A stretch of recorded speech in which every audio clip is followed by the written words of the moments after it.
From PRX and Futuro Media, this is a Latino Rebels Radio sports special, and I'm your host, Brian Fonseca, who's been a correspondent on the sports side of Latino Rebels for the last couple of years.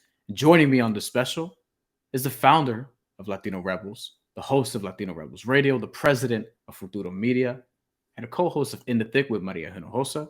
That is Julio Ricardo Varela, and we talk about a lot of sports subjects that sort of tie into other things beyond that.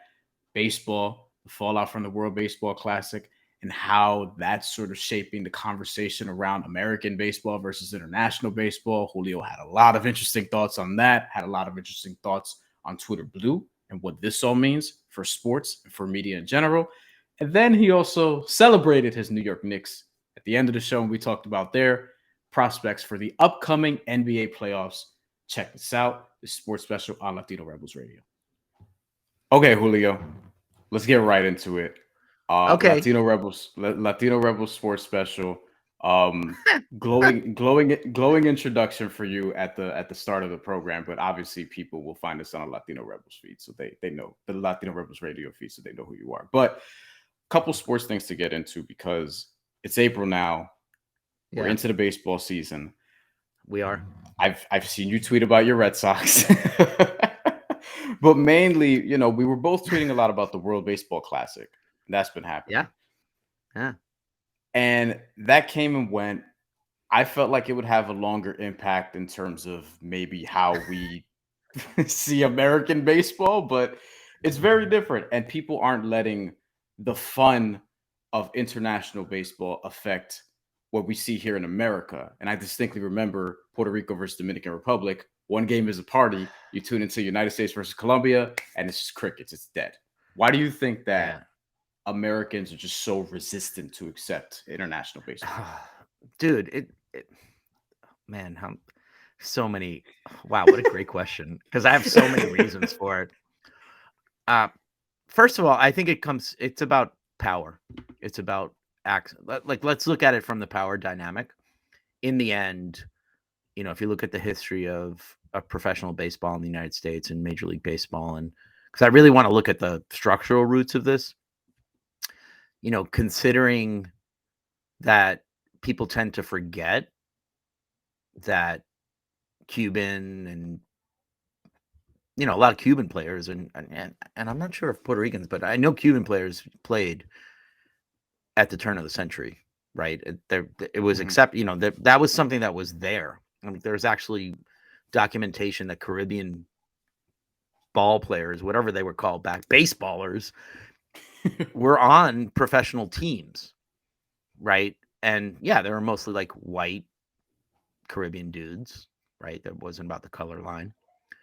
And so you got to look at this. I actually think you got to look at baseball through an imperialist, colonialist lens because it became popular around the same time that the United States was invading like Caribbean countries, right? And exporting things. And so I think there's a little bit of that I wrote about, I dared when I wrote about Edwin Diaz for MSNBC News and about the World Baseball Classic. And I said, Americans, just shut the fuck up. And how colonial of you to say this. I got shit for that, right? And of course, from mostly Americans. Like I have friends on Facebook, like people I know, being like, "How dare you talk about American?" I was like, "You guys don't realize the fact that this is a structural power relationship that Major League Baseball has literally controlled the lives of Caribbean players, obviously, just focusing on the Caribbean. Like I'm not even focusing about Japan because we can talk about that as well. But sure. But just focusing on the Caribbean, right? First of all, they're fucking saving baseball. Let's just start there. Yeah. Like name me the last 30 years of the best baseball players in the world. And I guarantee you that everyone is tied to the Caribbean, from Mariano Rivera, as I consider, Panama, because it's like towards the Caribbean. Albert Pujols, like who else? Like give me other, like Pedro Martinez, David Ortiz. And now I'm running out of, like, I set this up. Now I'm forgetting all the friggin' players. Baerga, Sandy Alomar Jr. Everyone talks about how great Yadi Molina is as, the quintessential Cardinals catcher. Yeah. So the reality is that Caribbean baseball players, and to get into even more, Black Caribbean baseball players are saving this league. Let's just start there, right? Like, I don't really give a shit about that. In the end, the number of American baseball stars, outside of Trout and Mookie Betts and some others, who's the best baseball player in the world right now? Shohei Ohtani, who's Asian. Shohei Ohtani, who's Asian, Japanese, two-way player. Yep. They're better than any other player probably in the history of baseball. Maybe. You can actually back this up with there's a projection. Yep. There is a projection that Shohei Ohtani, when all is said and done, will be the greatest player in the history of baseball. Yeah, if everything goes according to plan, as long as he stays healthy, right? Mm-hmm. The train has left the station. Yeah. In that sense, and any American baseball fan who longs for the way things were, or this or that, or baseball, it's over. Perfect example. How fun has this season been with the rule changes? Oh, it's great with the quickness of it. Yep. You're seeing games actually end in less than 3 hours. But also action play. There's plenty of home runs. There's still strikeouts. It's exciting. It's passionate. I love the Braves. Have you seen Acuna and all these guys like Acuna, Rosarena, all these Black Caribbean players? And I consider Venezuela part of the Caribbean, again, that basin, are all playing with joy, playing with passion. I saw Verdugo. So perfect example, Alex Verdugo plays right field for my Boston Red Sox. And again, for someone who's listening to this or watching this, just Google the Bronx Judas, and you will see why I became a Red Sox fan, even though I was born in Puerto Rico, grew up in Puerto Rico, moved to the Bronx, was a Yankees fan in the 70s and the early 80s. And, I'm called the Bronx Judas. But the Boston Red Sox, for me, are my life right now. The last couple of years, maybe it was the pandemic, but all of a sudden I've gotten this renewal of baseball the last couple of years. Maybe it's because I'm getting old. I think I watched a lot of games post-pandemic where even though the pace of the games were slow, I liked the slowness for a while because it was because everything I do is frantic. Yeah.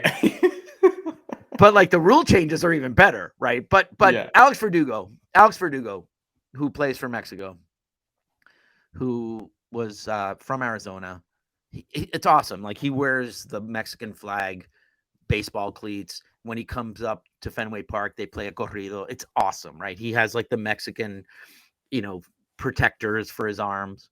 He hits a home run earlier in April. He hits a home run.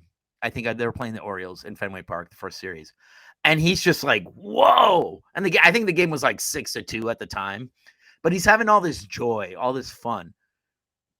That's the World Baseball Classic. I think this country has undersold it. Anyone who watched those games, they were as good and as gripping as any March Madness at the same time that was happening. Mm-hmm. And if you didn't watch them, shame on you.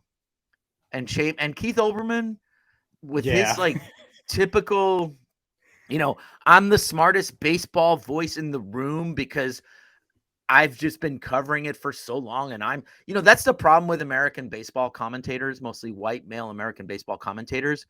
I call it the Ken Burns sort of syndrome, the baseball documentary, Ken Burns, all the voices except for Buck Leonard are white men, like Costas, Kramer, they had Roger Angel, Tom Bosworth, all these guys that have written about baseball. There is an industry of white male American baseball writers who think they know better than anybody else when it comes to baseball. Anybody else. So anyone who comes from the Caribbean or from Mexico or from Japan or from, Taiwan, Chinese Taipei, wherever, like that baseball experience is seen as like different. It's seen as, passionate. It's not Regal. the American way to play baseball. And I'm like, fuck you. Like, I'm sorry. Like, I don't know what else to say. Because that's not the way I grew up playing baseball. Like, I I grew up agree. I grew up with stories of my abuelo telling me that Satchel Paige would come to Puerto Rico during the winter leagues in the 50s and would be driving around in some Cadillac or whatever, one of those 50s cars with like, here comes Satchel Paige, the world's greatest pitcher. Like, he saw Satchel Paige, he saw Willie Mays, he saw, Roberto Clemente, Orlando Cepeda, all the American players. Like, it meant something. It meant something. And that feeling you see in the Dominican players, you see them in the Puerto Rican players, you see them in the Cuban players, you see them in the Venezuelan players. Jose Altuve, come on. He's one of the most fun players in the game. Like Venezuela, like We the pride of Venezuela. Anyway, sorry, Brian. I have so much to share, and I know this is your show. no, And this is great. This is great. I mean, well, technically, it's not my show yet, but well, like you're hosting it. but we'll say this though. Like, so I'm out in Queens. Yeah, Last year it was Edwin Diaz season. What was the main thing that took over baseball last year? Was literally Edwin Diaz yeah. running That out that the to the entrance. trumpet, narco. Yeah, And it everybody would like I went to City Fields. I actually watched this. He came yeah, out, everyone's doing the trumpet thing, Mr. Met dancing and stuff. yeah. And that's the thing that took over. It wasn't something that Mike Trout did. It wasn't something that one of the American baseball players did. And the more I hear you talk about this, it feels like this is this kind of now this is kind of like blending into an ITT topic. Let's But go. Well, this this is is Futuro Media. Like this, I right. live in all these spaces. This is kind of a metaphor for America in a way, Yeah, where I agree. the white portion of this is just very resistant to accept that the game is changing. Like you and Maria talk about, the country's changing. It's getting more Yeah, yeah, progressive, younger, people of yeah. color, etc. Browner, I feel blacker. Yeah, browner, blacker. I feel like the same things have been happening in baseball progressively over time. And this World Baseball Classic came at a moment that accentuated that the most. Would you agree with that? I totally agree with it. Again, I've been saying this for years. If it wasn't for Latino and Asian players in Major League Baseball, baseball would be a dead sport. It is thriving. It is trending up. It is cool. You know, I, Mm-hmm. my son's an athlete. He's a 20-year-old, plays college soccer. Like, that generation still loves baseball. This whole notion of young people not liking baseball, that's not true. But they look at Otani, Yeah, they look at Rafi Devers, they look at Sugar, they look at Edwin Diaz, and let's just stick to Edwin Diaz for a second sure. about exactly what I wrote about Yeah. and the class that is Sugar, the class that is Edwin Diaz. Freak accident could happen to anybody, right? Mm-hmm. Could happen to anybody at any time, at any place. And there's plenty of injuries, you know, there's injuries that happen in spring training that people got hurt. But this notion that you can't play for your team because this doesn't count, this is just a quote unquote exhibition, is ridiculous. And Edwin Diaz knows exactly what got him to be the greatest reliever in the sport right now. And I would argue that he will definitely be rivaling Mariano Rivera very soon. He knows what got him there. And what got him there was Puerto Rico. What got him Mm-hmm. there was the baseball culture of growing up in Puerto Rico and becoming the dominant force that he has become. Now, you talk to Major League Baseball about the World Baseball Classic, and I've seen some of these clips, and I don't know if you've seen them on TikTok, but there's some explanations as to the fact that when it comes down to it, Major League Baseball makes really good money in the World Baseball Classic. First of all, who the hell fills Miami Stadium in March for baseball? Sure as hell not the Marlins. They But used to DR, David Sampson, who used to be the president of the team, has talked about on Levitard's show how they used to lie about the numbers, and instead of putting like 5,000, they would put 9,000, which is Yeah. like nothing in baseball terms for people listening. Yeah. Like it was crazy that DRPR. that atmosphere Yeah. was in Miami. DR versus PR was sold out, was the largest attendance, and that's including all the finals and the semifinals. But the point about Sugar, about Edwin Diaz, is he wanted to play for his country. Let's just start there. That entire team in Puerto Rico is so proud. And like what I wrote in the piece in other places, Puerto Ricans don't have a lot of places to express who they are as Puerto Ricans. And so we'll take it all. We'll take sports. We'll take basketball. You know, the piece that I got to co-produce for La Brega about the 2004 Loved Athens it. team that Loved beat it. the Dream Team. World Cup Sort is of. coming up, by the way, this year.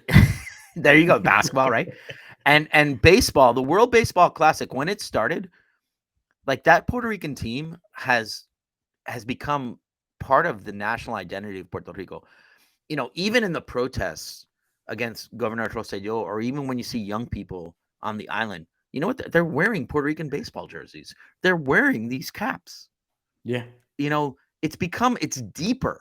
So an ignorant American baseball fan who's like, spring training and blah, and that's what it's all supposed to be, and blah, blah, blah. It's like you're missing out on what this really means.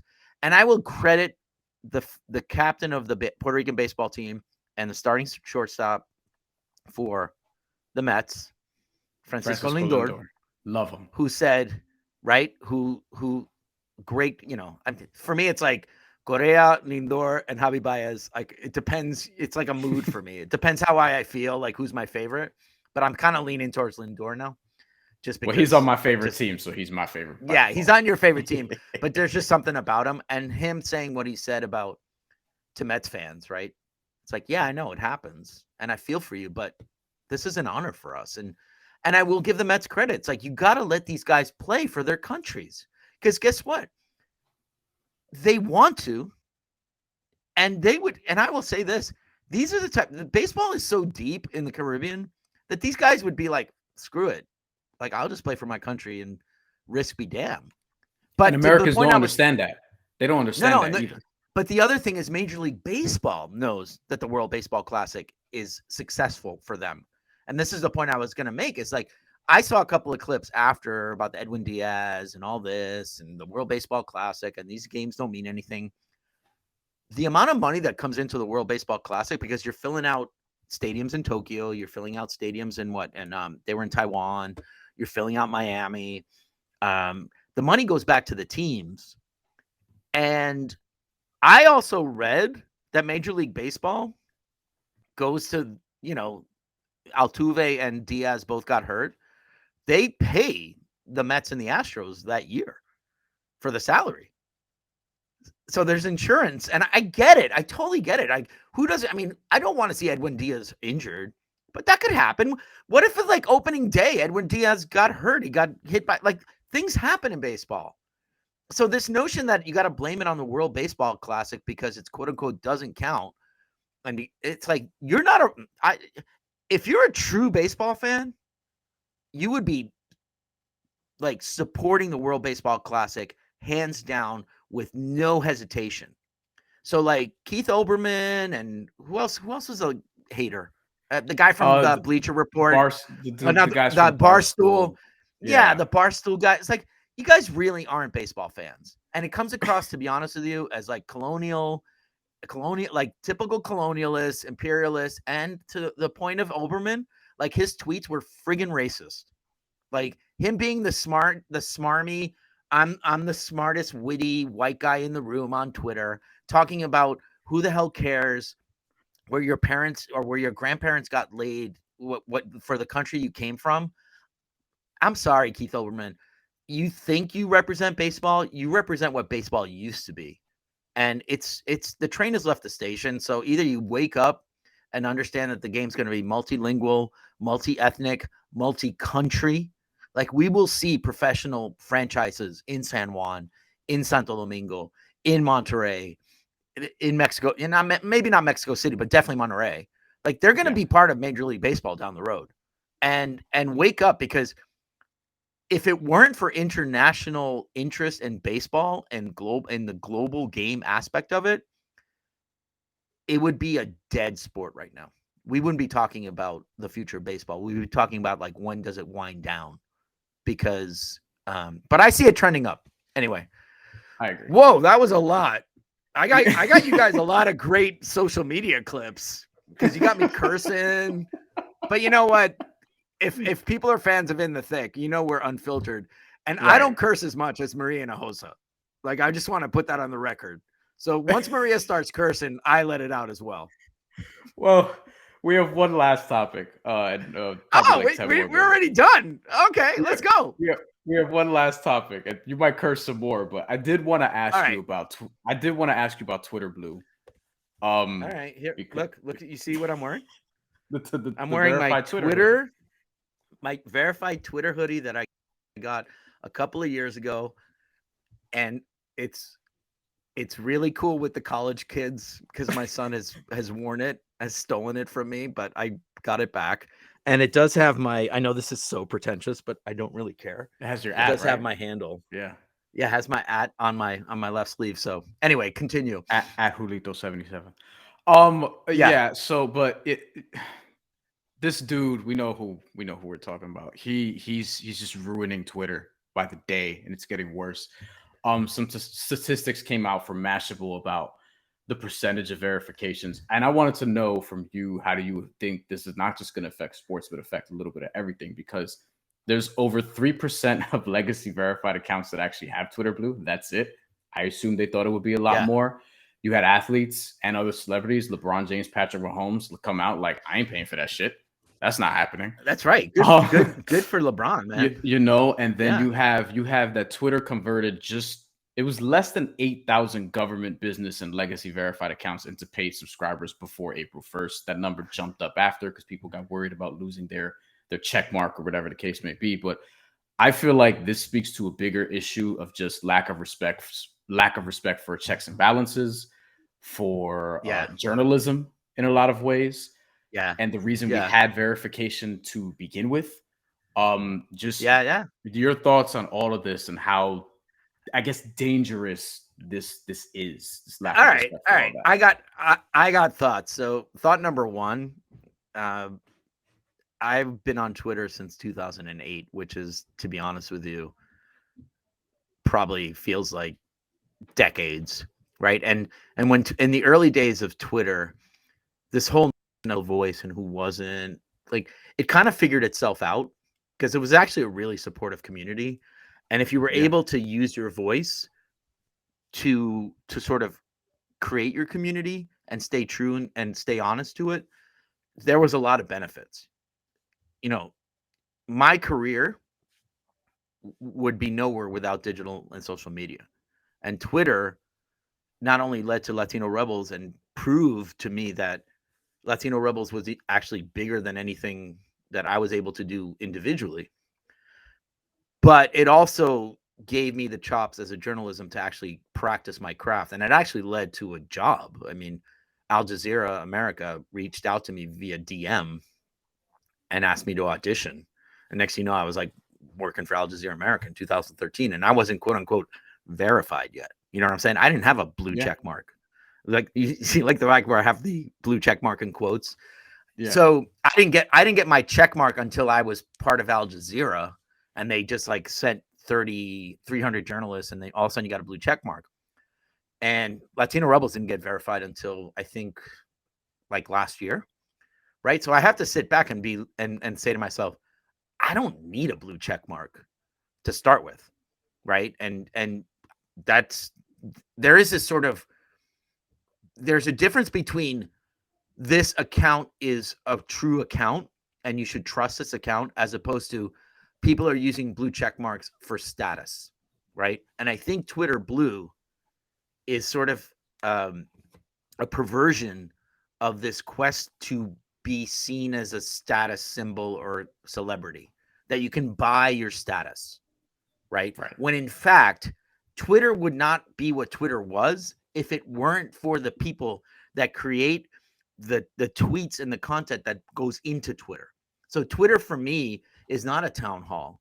Twitter for me is a user generated, information hub that, to be honest with you, I actually get more information off of Twitter than any other source Me too. out there, right? Yeah. But I've also been around for 15 years on it, that I know where the bullshit is, and I know where the bots are, and I know where the fake profiles are, that I don't pay attention anymore. Like, that mute button is the best thing ever, right? Because I'm happy with the fact that I'll do my takes, and then once in a while I'll check the mute button, and I'm like, oh my God, how many fake profiles are on Twitter, right? So the problem is with Twitter Blue is it made the assumption that people were actively seeking for status and were going to pay for it, and we're going to pay for content, when in fact the mistake that social media companies have done, and this is all on them, this is not on us, is that you made it free for everyone and made it accessible when you started it. And in the end, people are going to be like, I don't need to do this shit, I'll go somewhere else. There's so many options now. And I do think the notion of reach and influence and, oh, you got to have a lot of followers and all that, that's all like bullshit. Because in the end, and Hector, our senior editor at Latino Rebels, and it's actually the ethos of Latino Rebels. People don't really think about this. It's also a lot of the ethos of Futuro Media. If you're going to play in the social media space, all you need to worry about is the community that is surrounding you, in the sense of, how do I wake up every day and like inform my community every day with the content that I can bring?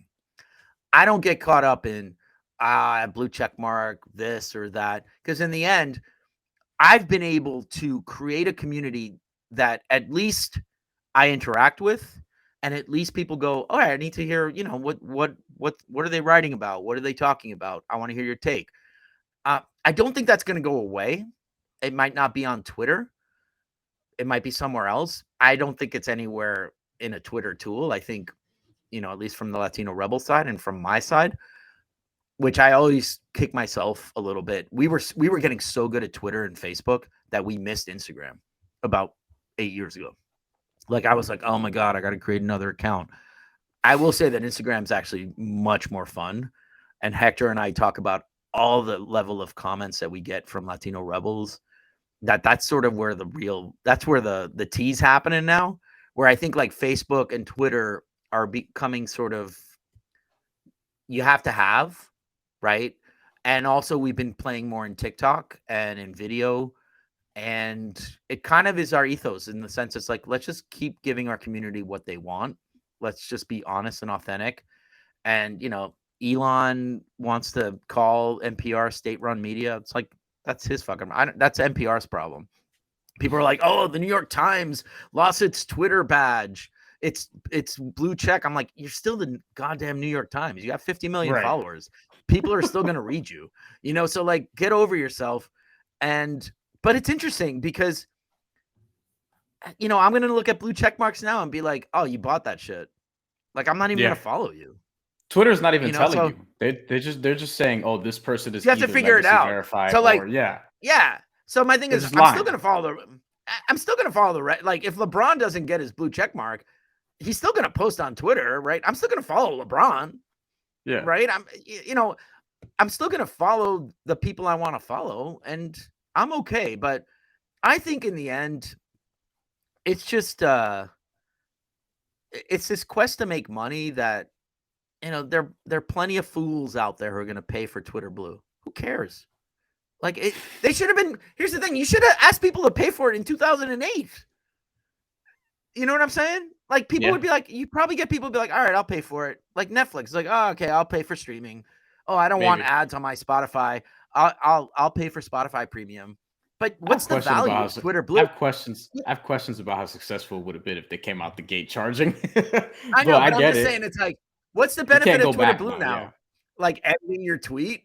So I just go under my tweet reply and say, oh yeah, I made a mistake, typo.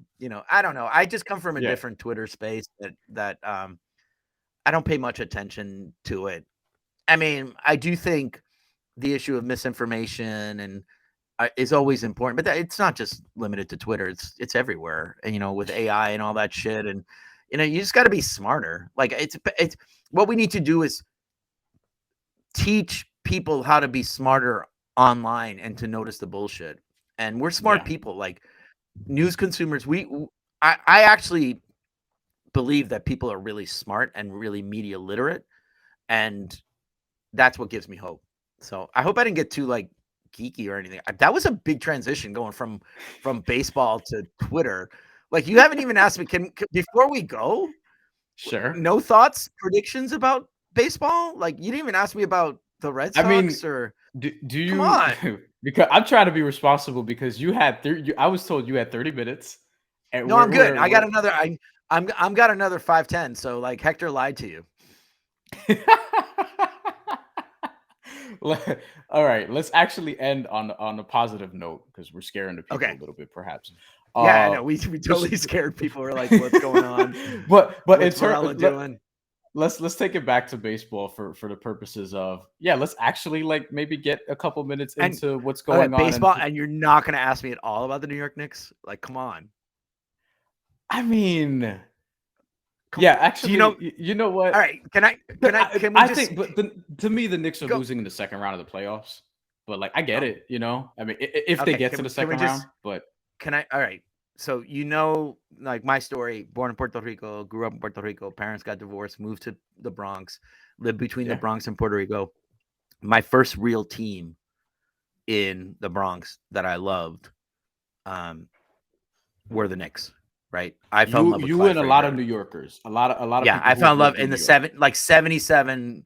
Like it was like the Knicks, then the Yankees, right? I didn't really like the Giants or the Jets. And I could put up with the Mets. Uh, but I was a Rangers fan. So I was diehard Knicks, diehard Yankees, diehard Rangers. I didn't like the Jets. I kind of leaned towards the Jets. There was something about the Jets back in the time that I liked. I gave them up 7 years ago, but we don't have to get Okay. into that today. All right, so I moved to Boston. I go to school, and then I stay up here. You can search the Bronx Judas. You guys can see why I became a Red Sox fan, why I became a Bruins fan, why, sadly, I know I get a lot of shit for this, why I root for the Patriots. That we don't have to go through that. Oh But boy, I know there's a lot. There's a lot there. the only team that I have not shed my New York roots from are the New York Knicks. And when I started dating my future wife, we dated in '94. Around the time of the NBA Finals, right? Remember that against the Oh Rockets? boy.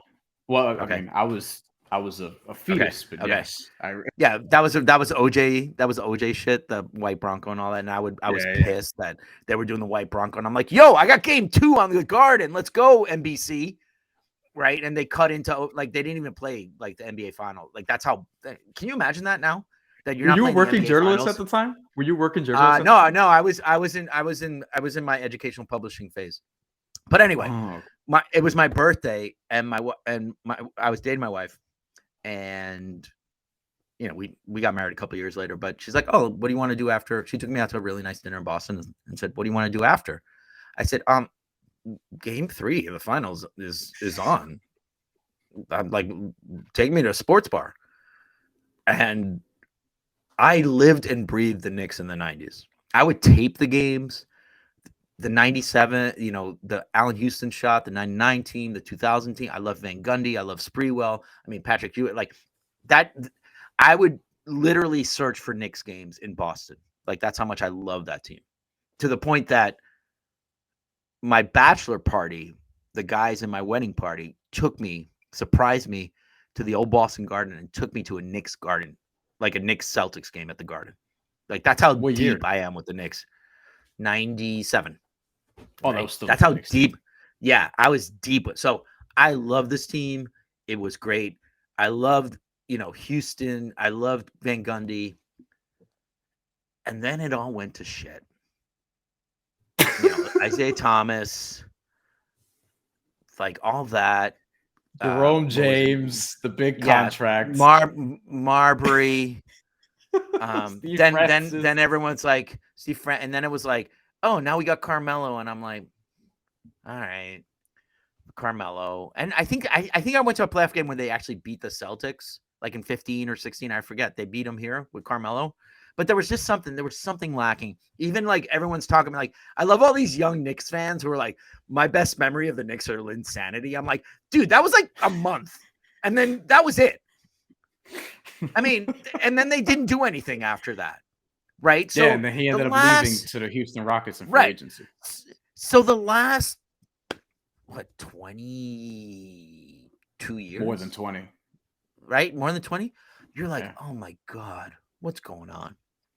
So then Julius Randle shows up and they get to the playoffs, and I kind of liked them 2 years ago, but then Trae Young with like they got their ass kicked. And then last year was a shit show. It was but this year I said, you know what? I'm going to get NBA League Pass for the first time in 20 years.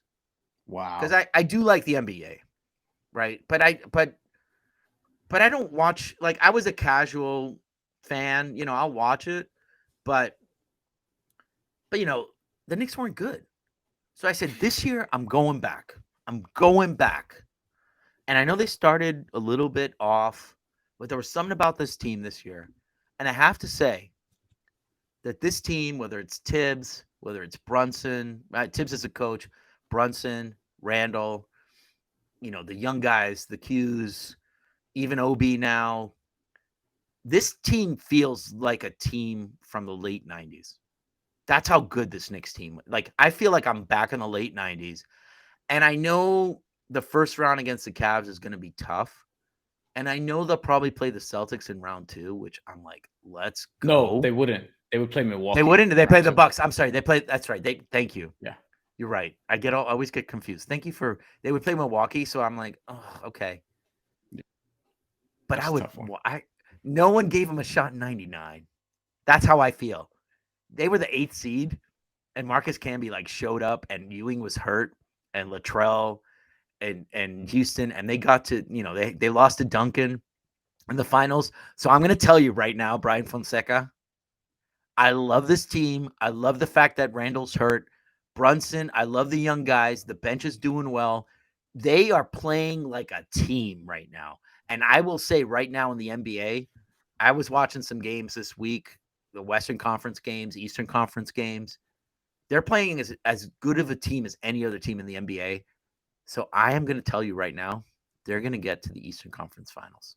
Whoa! So you think they're going to beat the Bucks? Yes. So that answers my last question, which was going to be, you think this is a better team than 54-win Melo team from 2012, 2013, 10 seasons ago? That got to the second round before. Absolutely. Okay. There's something about them. There's something about their grit. They're playing like a team. I'm okay. Like, I think they're going to surprise Milwaukee. And, who's Milwaukee have to play? The Heat? What if the Heat come in? What if the Heat play Milwaukee in the first round? That's not an easy game. If they lose like, the play, who are they playing? If they lose the play on Tuesday, then they would have to. But who would the Bucks play? Who would the Bucks play? Who do you think the Bucks are going to play in the first round? So the way, and for people who don't know, I cover a lot of basketball, so I'm probably the right person to ask on this. They're most likely going to play the Atlanta Hawks or the Toronto Raptors in the first round. That'll probably be a walkover. However, some news came out that Chris Middleton, he's getting the MRI on his knee, and they hope that he's going to be ready for the playoffs. So Chris Middleton is the Milwaukee Bucks' second best player. But could the Heat go down? Could the Heat go down? Then play in the play-in game, and then could the Heat play the Bucks? That's my question. Could the Heat answer play your the Bucks question, in the first round? The Heat have a play-in game against whoever's 8 on Tuesday. Yeah. If they lose that game and then win the game after against the winner between the 9 and the 10 seed, then yes, they can play in the play-in game. I know this sounds a little complicated for but people who maybe follow. There's a part of me that's like, there's a part of me that the Heat are going to do that, and then they're going to play the Bucks, and then they're all going to. Then all of a sudden, the Heat wake up, and they're going to be like, "We were in the finals, and we were the number 1 seed, last year, and here we go." And they're going to make up for it. I'm just saying.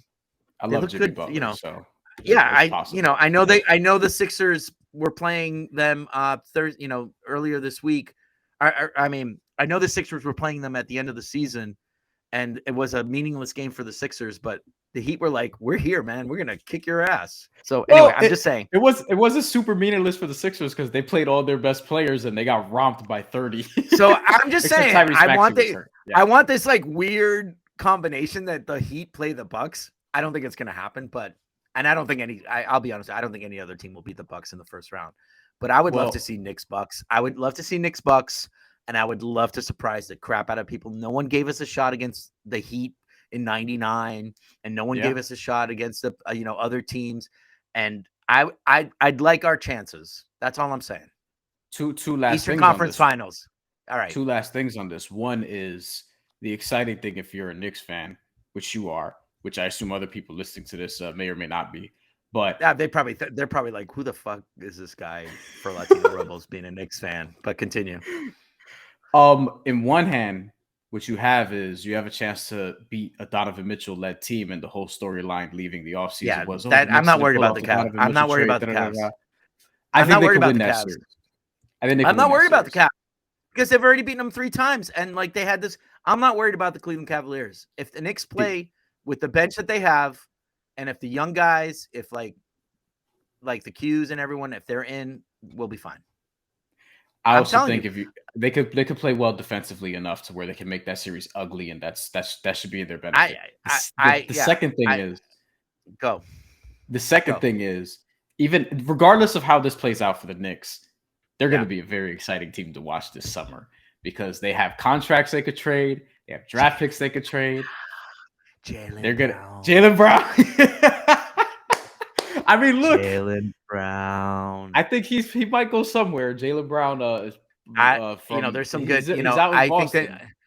I think the Knicks are trending up. I think the Knicks will be in the NBA Finals in the next 2 to 3 years if they make the right moves. This has to be the most optimistic you've been about them in.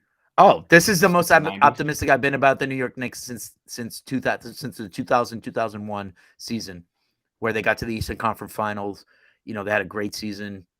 Jeff Van Gundy. It was the end of Ewing's time, and Sprewell, Camby. Like that's how good. Like there's just something about it. And the reality is, Thibodeau used to be a coach back. Like he's sort of the Knicks of the '90s were the Knicks of the '70s, and now we're going to see the Knicks of the 2020s. But I'm going to say one last thing about my beloved Red Sox. Don't sleep on them. And you know why? It's because Alex Cora. So always the guy from Caguas he has something to prove. And anyway, I know we got to go, but I hope you bring me back. Oh no, look. We want to. All right. We have big plans for this, Hector and I. All right. Just got to work out a couple details, but we have some big plans for this, and hopefully people will be able to see it and hear this more consistently. Is what I'll say. The meta part of the fact that this is on the Latino Rebels radio feed, and I'm the host of Latino Rebels Radio, and now I'm a guest on your show. I mean, come on. And I know people don't know. I know people don't know this side of me. Like this is exactly. Anyway, well, thanks, Brian. Absolutely, Julio. Anytime. And thank you for joining. Now, please plug all your stuff. Please plug all your stuff and let people know what you have coming up because ITT is back now, recording episodes. Yeah, in the thick is back once a week. We have a new format. We do a sound off, Maria and I up front, and then we do the deeper roundtable as we prep for the 2024. There's a lot of great things happening at Latino Rebels that Hector and you and others are doing as we move into more of an audio, video on demand, space and less on the writing side, which I'm really excited about. The 30th anniversary of Latino USA at Futuro. That's amazing. It's a cultural institution. I get to be a voice of Futuro Media, but I also am the president of the company, and it's wild. The team is amazing, and we're just really grateful to you, Brian, that you're one of our most valued contributors. And I hope this thing takes off because I see you everywhere, and you're like the hardest working sports dude in New York, and you just got to keep at it. But this is gonna happen, and when you have the big ESPN show down the road, they're gonna be using these videos for your career.